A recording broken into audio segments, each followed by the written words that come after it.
네, 여기를 먼저 보여드린 이유는 자 그러면 RPA를 이제 도입을 했어. 이제 도입을 했으니까 이제 열심히 이제 개발을 하자라고 하는데 뭘 먼저 준비했는가를 먼저 잠깐 보여드린 거고요. 지금 보여드릴 부분은 이제 졸릴 내용입니다. 그래서 실제 프로젝트를 어떤 식으로 지금 진행하고 있나 일단 그 부분을 설명해 드리도록 하겠습니다. 그래서 먼저 굉장히 심플하게 저희가 보통 RPA를 이제 도입을 하시기 전에 정말 우리 회사에 쓸 수 있는 건가? 아니면 이게 도대체 뭔가? 실제로 얼마나 효과가 있나? 이런 걸 보기 위해서 보통 제일 먼저 시작하시는 게 POC를 많이 하시죠. 그래서 POC를 하시기도 하고 POC를 건너뛰고 파일럿을 하시기도 하고요. 근데 보통 POC나 파일럿을 하시면서 그럼 이거면 되겠네 라고 하는데 저희가 또 하나 저희가 계속 오퍼링을 하고 있고 그 다음에 글로벌하게 최근에 많이 쓰고 있는 방법은 이제 보타톤이라는 게 있습니다. 그래서 이 보타톤은 뭐냐면 실제 그 회사의 직원들 관심 있는 분들을 어찌 보면 뭐 저희가 뭐 차세대를 한다 그러면 파유저를 뽑듯이 뭐 부서별로 한 명씩 이렇게 차출을 해서 약 3일 정도 실제 프로세스를 어느 걸 자동화할 건지 분석도 하고 선정도 하고 실제 개발하는 것까지를 해보는 겁니다. 그래서 이 보타톤이라는 거의 이 이름은 저희 뭐 마라톤이죠? 저 정확히 어는 모르겠습니다. 거기에 이제 앞을 저희 봇으로 이렇게 배치를 한 겁니다. 근데 이게 어떤 의미가 있냐면 이 보타톤이 일회성으로 끝나는 게 아니고요. 실제로 지금 일본 같은 경우는 뭐 소프트뱅크도 그렇고 그 다음에 뭐 요코하마 이런 데서는 이 보타톤을 거의 한 분기에 한 번씩 지속적으로 수행을 하고 있습니다. 그 이유는 이걸 하면서 새로운 그 니즈를 발굴을 하고 그걸 이제 지속적으로 프로세스가 처음에는 뭐 프로세스가 1000개가 있었는데 한 10개부터 시작을 했다고 하면 그럼 그 다음에 이제 계속 그 자동화 비율을 높여가는 게 목표거든요. 그러면 그걸 어떻게 효과적으로 그 선정을 하고 개발할 것이냐라는 부분도 있지만 가장 큰 목적은 실제 전체 회사의 구성원들에 대한 변화 관리 목적이 더 큽니다. 한마디로 저희 RPA 하면은 아직까지도 다들 관심은 있지만 많은 부서에서 많은 분들이 굉장히 다른 비유로 바라보죠. 자 이제 이거 들어오면 내일이 없어지는 거 아니야? 이런 극단적인 생각을 하시는 분도 있고 아니면 이걸 하게 되면 야 그러면 내가 이제 다른 일을 배워서 뭐 딴 걸 해야 되는 거야? 뭐 이런 부분도 있고요. 굉장히 부서 업무 특성에 따라서 굉장히 조직적인 전환들이 많습니다. 근데 그런 부분을 지속적으로 이 보타톤을 하면서 아 이런 걸 했고 뭐 사례도 되죠. 그러니까 어느 부서에서 이런 걸 했는데 이거 잘 됐으니까 비슷한 거 한번 골라보세요. 뭐 이런 식으로 하면서 그런 어떤 디맨드 제너레이션과 그 변화 관리 측면에서 굉장히 효과가 있는 방법이라고 보고 있습니다. 네.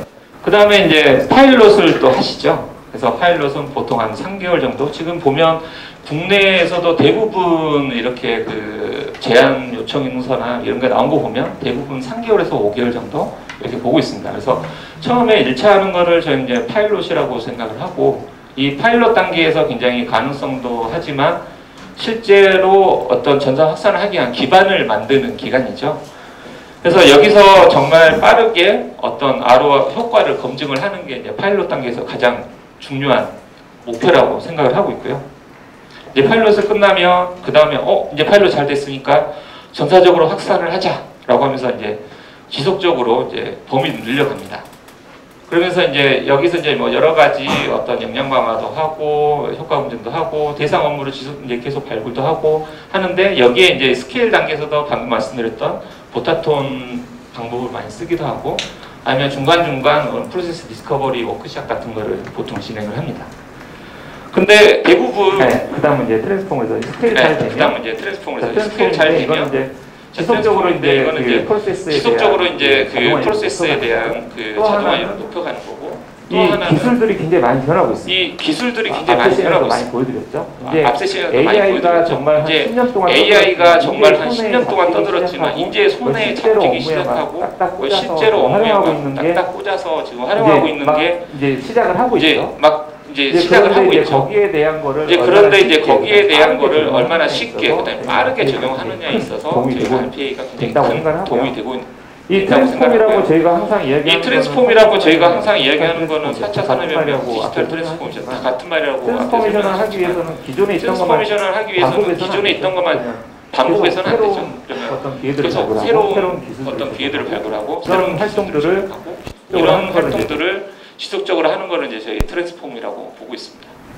정말로 그런데 많은 정말로 제가 많은 글로벌 서베이 한 걸 제가 글로벌 서베이 한 걸 뭐 RPA 간단하게 말씀을 드리면 RPA를 회사에서 도입을 했던 회사에서 단계까지 가는 회사의 스케일 단계까지 글로벌 가는 회사의 비율이 글로벌리하게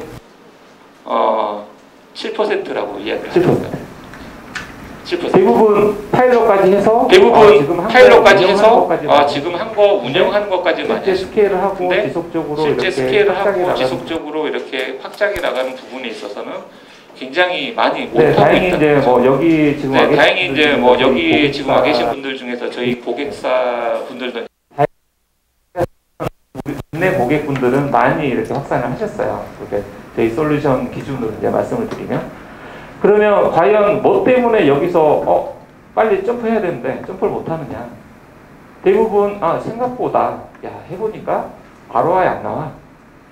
그리고 많은 그 고객사분들이 하시는 이야기가 뭐냐면 이 RPA가 다 쉽다, 빠르게 할 수 있다라고 하는데 정말 실제로 잘 돌아가게 저희가 이제 STP라고 하죠. 그러니까 자동화를 한 번에 쭉 하는 거 비율이 따져보면 기존에 하던 일은 계속하고 이건 또 돈 들여서 구축을 했는데 생각보다 뭐 자동화에 뭐 STP 레이트가 뭐 20%도 안 되더라. 이제 이러면서 많이 망가지죠. 그 다음에 이제 이런 부분들이 있어서 기대 ROI 미달 이게 굉장히 큽니다. 두 번째로는 그러면 어떻게 할 건데 막 계획을 막 세우십니다. 굉장히 이건 이렇게 할 수 있고요. 저런 어떤 회사에서는 이렇게 하고 이런 효과가 있다니까 이번에 이런 쪽으로 확산하면 좋겠습니다라고 많은 기획들을 하시지만 거기에 대해서 그럼 그래서 목표가 뭐야? 보통 이야기하는 게 그래서 그러면 목표가 뭔데? 굉장히 하이 레벨의 어떤 전략을 먼저 있으면 거기에 온라인하는 건 쉬운데 이 RPA를 기준으로 그런 전략을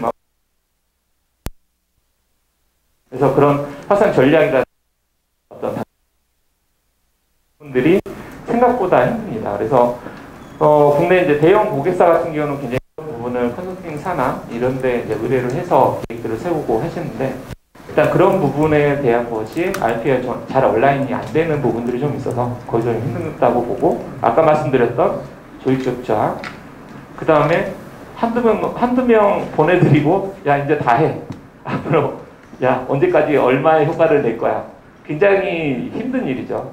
그래서 앞에 피나클 모델에서도 말씀드렸지만 그런 어떤 전단 조직을 잘 갖추는 게 굉장히 중요하다고 보고 있습니다. 그래서 이런 그 여러 가지 요인 때문에 그 확산을 잘 못 가고 이제 멈추는 경우가 많은데 그걸 잘 하기 위해서 저희는 어떤 파일럿을 하셨으면 이때는 반드시 어떤 전략 기획을 하셔라. 앞으로 어떻게 할 건지 단기적 어프로치라든지 그리고 어떤 뭐 동향이라든지 우리는 어떤 목표를 가지고 하겠습니다라는 부분을 꼭 파일럿 때는 좀 하시면 굉장히 도움이 되더라고요. 저희가 본 많은 고객사들도 이 단계에서 많이 하십니다. 그러면서 이렇게 넘어가고 있죠. 네, 이 부분은 저희 서비스라서 넘어가도록 하겠습니다. 그 다음에 이제 그 전략 계획을 하고 스케일을 이렇게 한마디로 확산을 잘 하기 위해서 이제 저희가 필요한 부분이 아까도 말씀드렸던 어떤 전단 조직을 셋업을 하고 거기에 대한 어떤 거버넌스 체계를 갖추는 게 굉장히 중요하다고 보고 있습니다. 뭐 일례로 굉장히 거버넌스라고 하면 굉장히 그 거창한 말은 아니고요.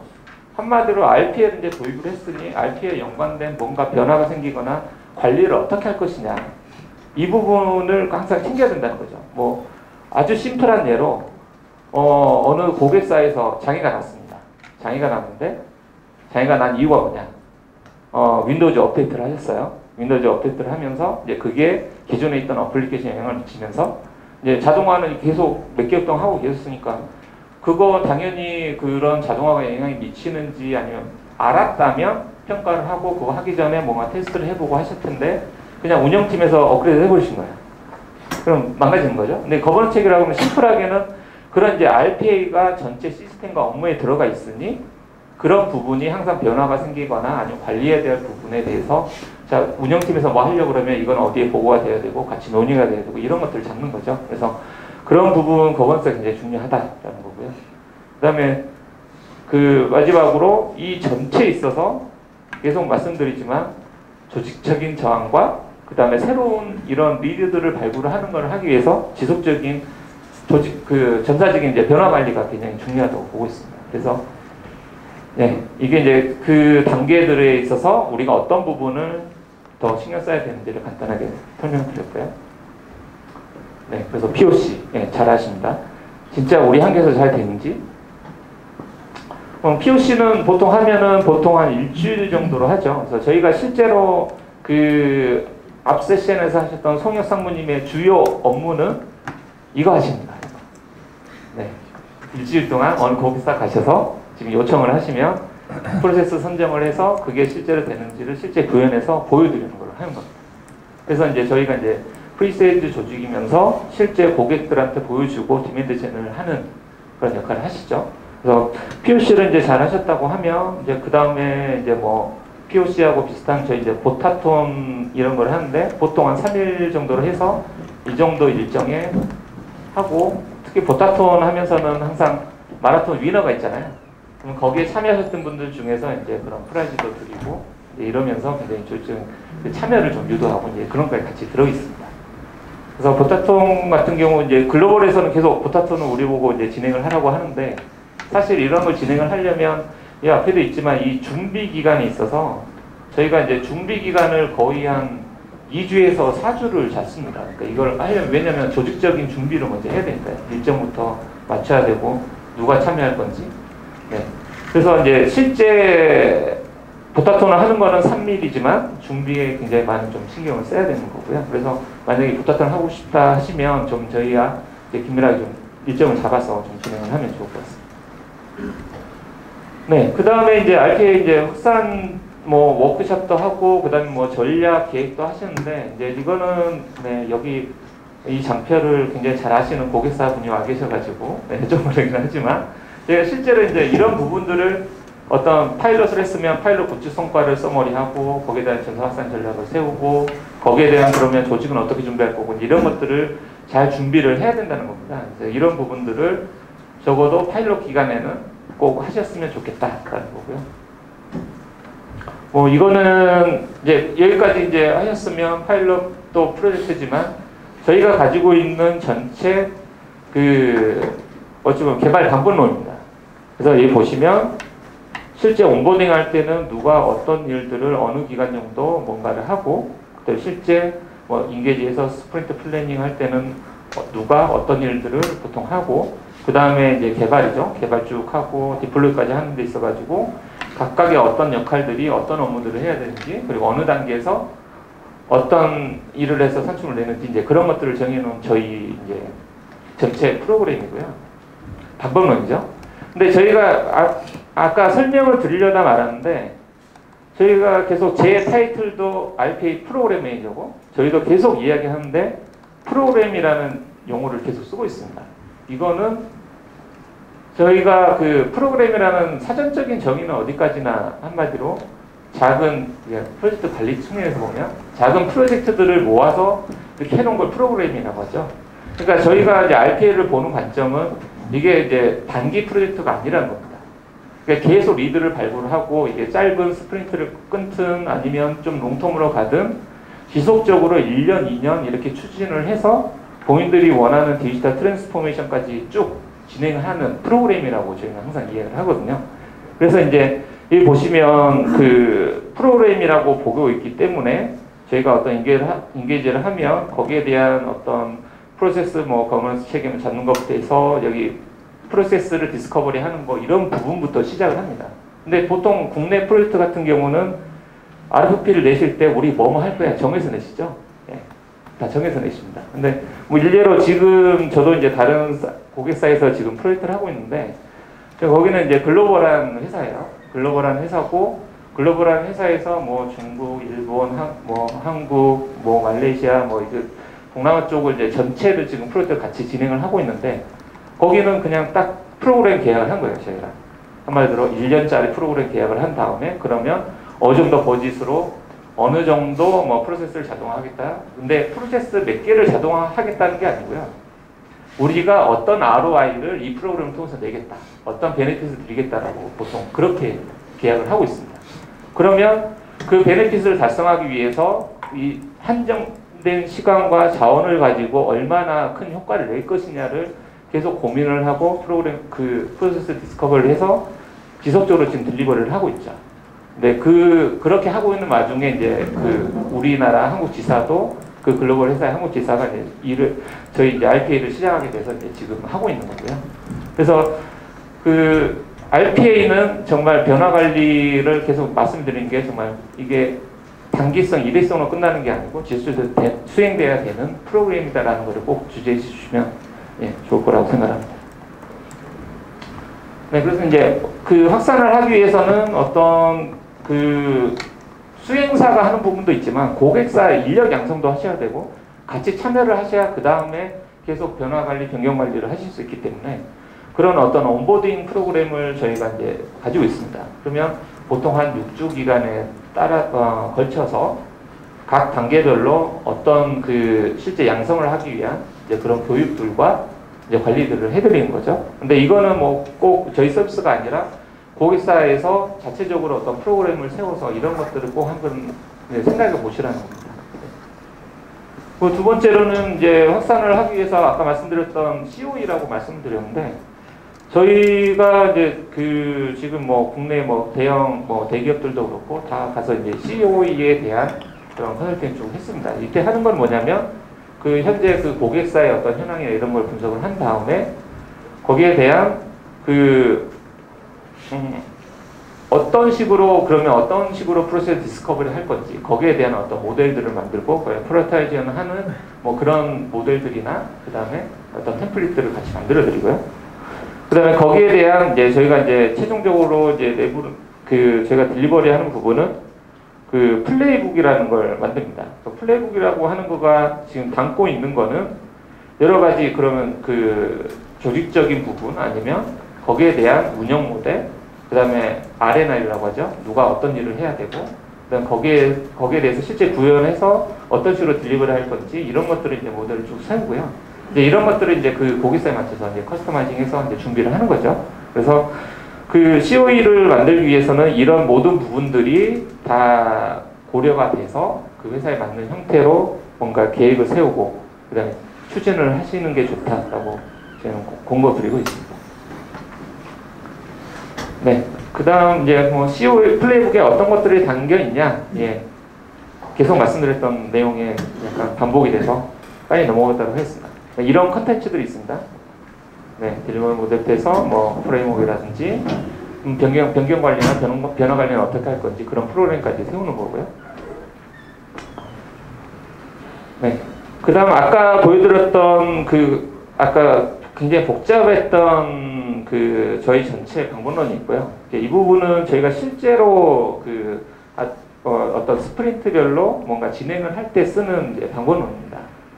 근데 이제 이 부분을 보시면 처음에 리퀘어먼트 애널리시스 부분, 한마디로 요구 분석 부분이죠. 그러니까 어느 거를 자동화할 것이냐라고 뽑아내는 부분의 한 섹션이 있고, 그 다음에 그게 이제 다 됐으면 실제 설계, 개발, 테스트 해가지고 실제 운영까지 가는 이렇게 크게 이제 두 가지 스텝으로 나옵니다.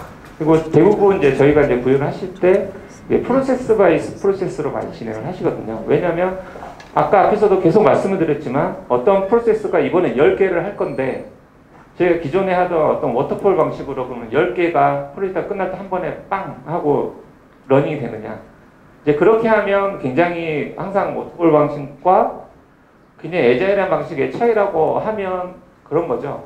이 프로세스도 바뀔 수 있고 굉장히 RPA라고 하는 거는 저희가 한 번의 설계에 모든 여건이 나오진 않습니다. 왜냐하면 그만큼 이게 사람들이 하는 일을 모방을 하다 보니까 기존의 뭐 시스템적인 요구사항은 말 그대로 어떤 기능 리스트, 그 다음에 약간의 비긴 리스트라고 하는 게 뭐 어떤 보안이라든지 몇 가지 특정한 요구사항만 있으면 되지만 이 RPA는 실제 사람들이 하는 업무들을 그대로 옮기는 건데 대부분 화면을 보여주시면서 야 이렇게 하면 이게 프로세스예요. 자 이거 구해주세요 라고 하는데 대부분 예외사항이나 그 다음에 본인의 머릿속에서 습관적으로 하던 것들은 보통 나오질 않죠.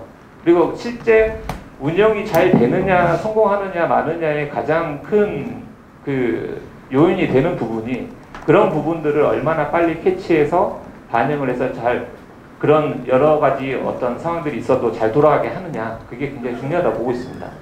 그렇기 때문에 그 굉장히 애자일하게 그때그때 개발하고 테스트하면 그때 그 부분에 와서 확인하시고 보통 한 4주에서 6주 안에 프로세스 하나가 실제 러닝하는 것까지를 계속 진행을 하는 거죠. 이제 그렇게 해야만 앞에서 프로세서가 하나, 둘 하면 그 전에 생각하지 못했던 여러 가지 환경적인 이슈도 있고 조직적인 프로세스적인 문제들이 있지만 그것들이 이제 RPA랑 이렇게 RPA 적용을 하면서 바뀌는 부분도 있고 그동안 몰랐던 부분들이 이제 식별이 되면서 점점 안정화가 빨리 됩니다. 그러면서 나중에 후반에 가서 이렇게 하실 때 보면은 굉장히 그 전에 6주 걸렸다고 하면 한 4주 만에 비슷한 프로세스를 바로 자동화 한다든지 이제 이런 식으로 조직적인 변화까지 동반을 하기 때문에 이제 애자일한 방법을 써야 된다고 제가 말씀을 드리고 프로세스 바이 프로세스로 좀 하시라고 하는데 근데 여기서 이제 색깔을 두 부분 나눠 놓은 이유는 저희가 애자일 하지만 약간 워터폴 비슷한 그런 특성을 가지고 있는 부분이 사실 여기서 리퀘어리먼트 애널리시스를 한다는 거는 뭐냐면 선정을 하고 거기에 대한 효과 측정을 하는 부분이 있습니다. 근데 이 부분에 있어 가지고는 이걸 할 거냐 말 거냐에 대한 어떤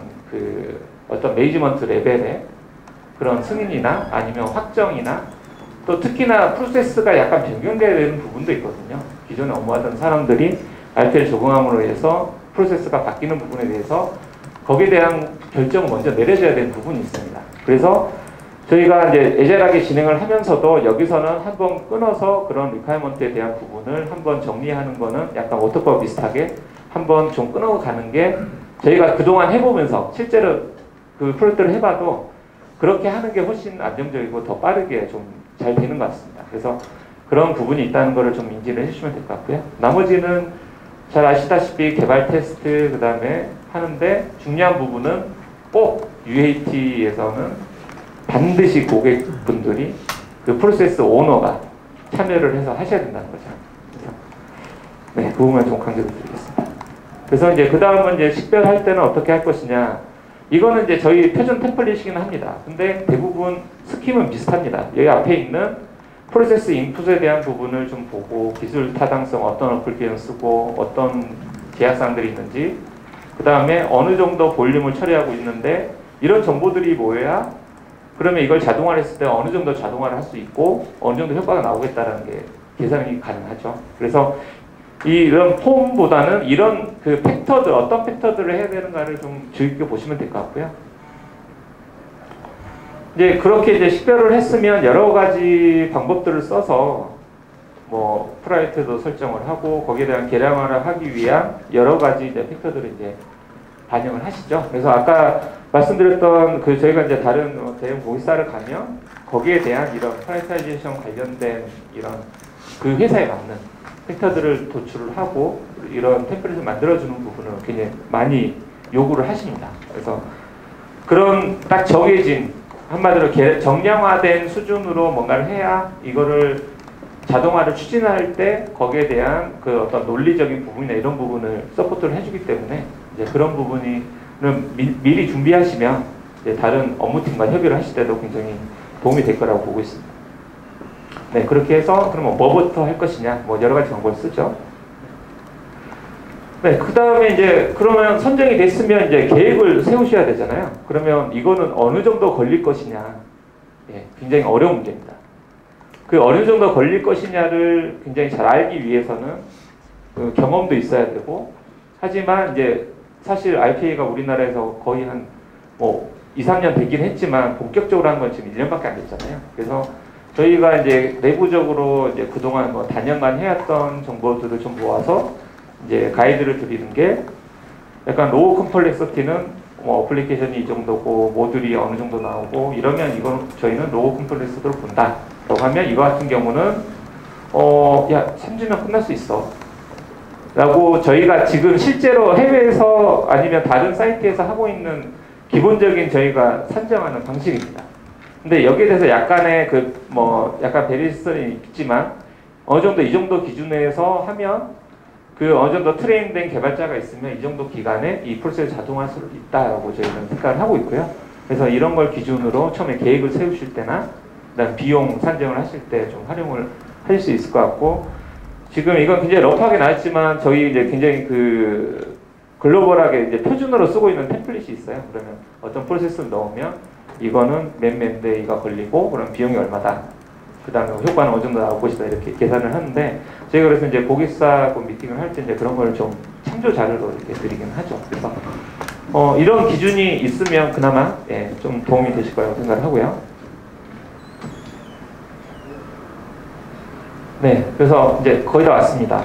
네, 스케일 하실 때 일반적인 실수라고 하는 게 항상 처음부터 야, 이 프로세스는 전체 자동화를 해야 돼. 예, 쉽지 않습니다. 이게 기술적인 부분이 아니라 저희가 실제로 해보면 이 내부적인 프로세스를 정리해야 되는 게 굉장히 많습니다. 근데 대부분 현재까지 보시면 대부분 고객사에서 우리의 프로세스 자동화를 했어라고 하지만 프로세스를 자동화하신 게 아니고 프로세스 중에 일부 타스크를 자동화를 하신 거예요. 그러면서 이제 뭐 어찌 보면 그게 이제 로우 컴플렉시티의 프로세스라고도 이해를 할 수 있지만 이제 그런 부분인데, 저희가 이제 그 뭐 잠깐 예로 들어드리면 제가 이제 보여드리려고 준비를 했는데, 네, 이거 같은 경우는 지금 실제로 하고 있는 예, 옆 동네 일본에서 지금 프로젝트 하고 있는 내용입니다. 이거 보시면 전체 프로세스를 이렇게 놓고요. 자, 이거는 여기서 몇 퍼센트 자동할 거야. 이거는 몇 퍼센트 자동할 거야. 뭘 적용해서 어떻게 할 거야. 이제 이런 것들을 전체 프로세스를 놓고, 자, 1단계는 이거랑 이거를 먼저 해. 2단계는 이거 해. 그래서 3단계 끝나면 우리는 전체 프로세스 중에 70%를 자동화를 할 거야 라고 그걸 식별을 하고 계획을 하고 지금 진행을 하고 있습니다. 뭐 이미 디플로이 된 프로세스고요. 네, 지금 시간이 이제 좀 넘었는데 이제 거의 다 왔습니다. 네, 그리고 두 번째는 아까 계속 말씀드렸던 거죠. 대부분 여기 오신 분들이 아마 그 해당 회사에서 RPA 담당하시는 분들이 많으실 텐데, 예, 너무 힘듭니다. 모든 분들한테 야, 너희들이 맡았으니까 다 해. 절대 안 되고, 당연히 조직적인 협력과 그런 걸 하기 위한 어떤 변화를, 이런 것들을, 그 다음에 위에 C레벨의 스폰서라든지 이런 거가 확실하게 뒷받침이 돼야 잘 되더라는 거고요. 네, 그리고 뭐 복잡한 프로그램 처음부터 하시지 마시고, 그 다음에 저희가 실제 기간이나 개발에서 그 제약을 받는 가장 큰 부분이 오히려 기존에 있던 인프라, 그 다음에 특히 약간 그 뭐 금융권이나 이런 데서는 그냥 보안 이러면 일이 진행이 안 됩니다. 일이. 근데 이런 부분에 있어서 미리 좀 참여를 시키고 이런 부분 미리 준비를 해야 되고, 이런 것들을 하지 않으면 실제 개발을 시작했어도 디플로이 하는데 이런 것들이 허들이 돼가지고 뭐 짧게는 한 달, 제가 봤을 때 3달까지 지연된 것도 봤습니다. 그래서 이런 부분에 있어서는 우리가 만약에 RP에 도입을 했다고 하면 IT나 인프라팀, 보안팀 꼭 참여를 하셔서 미리 RPA 자동화를 하기 위한 환경을 예, 빨리 만들어야 된다는 거고요. 그 다음에 대부분 예, 저희도 초반에 많이 들었던 겁니다. 야, 우리 봇 5개 100% 돌려야 돼. 네. 그러면 100% 돌리는 게 구현을 몇 개를 했다 문제는 아니거든요. 근데 이런 거에만 보통 IT 부서에서 이제 보통 추진을 하시면 이 봇 가동률, 우린 돈 얼마 썼으니까 이게 못해도 80%는 돌아야 될 거 아니야? 라고 하지만 그 프로세스에 따라 다른 거고 환경에 따라 다른 겁니다. 뭐 일례로 낮에만 업무를 하는 거를 자동화했다고 그러면 100% 나올 수가 없죠. 해봐야 24시간 중에 8시간을 일하는 거기 때문에 기껏 해봐야 30, 40% 언더죠. 그렇기 때문에 근데 항상 그래서 말씀드리는 게 도입 효과를 더 중요시 하시고, 그럼 캐파가 된다고 하면 이제 도입 효과를 확실히 체감했으니까 다른 프로세스를 해서 지금 똑같은 비용이지만 이제 얹으면 되겠네 라고 이제 그렇게 가시는 게 더 맞다는 거죠. 네, 그리고 마지막으로는 뭐 운영 효과 뭐 이런 걸 해야 되고, 그 다음에 항상 이거를 어떤 운영팀이 관리를 하는 게 아니고 한마디로 실제 업무를 하시는 부서 업무 담당자 아니면 부서장님이 항상 이 자동화에 대한 효과를 측정을 하셔야 와 이만큼 벌었구나 아니면 이만큼 세이빙했구나 그 다음에 이만큼 퍼포먼스 올라갔구나를 항상 모니터링하고 관리하시게 하시는 게 확산을 하기 위해서 굉장히 중요한 부분이라고 생각합니다. 네, 트랜스폼은 이제 많은 부분이 있지만 넘어가면 네, 아까 뭐 모바일로도 보여드렸잖아요. 스케일 트랜스폼을 잘하기 위해서는 이런 분석이 굉장히 중요하다. 특히 이제 오퍼레이션에 대한 분석만이 아니라 비즈니스적인 효과에 대한 분석을 해야 되고 이런 체계를 갖춰야 된다는 게 굉장히 중요한 부분이라고 생각을 하고요. 그 다음에 아까도 말씀드렸지만 이제 AI와 접목이 계속 되고 있죠. 그러면 아까 저희가 이제 신 버전에서는 여기 있는 여러 가지 보스토에 있는 여러 가지 AI 기술들을 지금 접목해서 하고 있고 저희 솔루션으로는 아까 잠깐 보였던 IQ봇도 지금 가지고 있습니다. IQ봇 같은 경우는 아까 뭐 질문을 끝나고 해주시면 조금 상세하게 말씀을 드리고요. 이거는 이제 기존의 OCR이나 ICR이라고 하는 부분은 실제 문서가 조금만 바뀌어도 인식을 못합니다. 근데 그거를 얼마나 빨리 인식하게 하느냐가 저희가 캐치한 부분이고 그걸 얼마나 쉽게 하느냐, 빠르게 하느냐. 그게 이제 저희가 가지고 있는 코그니티브 이제 IQ봇이라고 지금 하는 거고요. 머신러닝 베이스고요. 네, 이 부분은 예, 저희 브로셔를 보시는 게 더 빠르실 것 같습니다.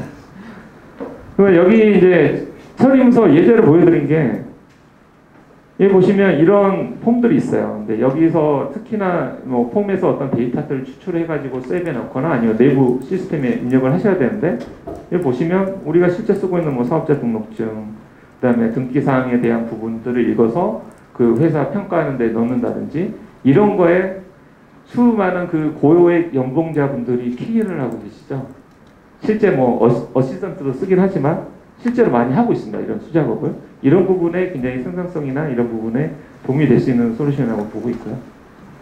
또 아까 보여드렸던 저희가 그 지금 MS 애저 플랫폼의 AI도 많이 하고 있고 구글도 좀 많이 하고 있습니다. 근데 최근에 뭐 여러 사례로 소개되기는 했지만 지금 구글에 있는 클라우드에 있는 어떤 비전 API를 써가지고 실제 어떤 광고의 어떤 허위 광고 문구나 이런 것들을 잡아내는 것을 지금 실제 큰 그 리테일 회사에서 지금 분명히 하고 있고요.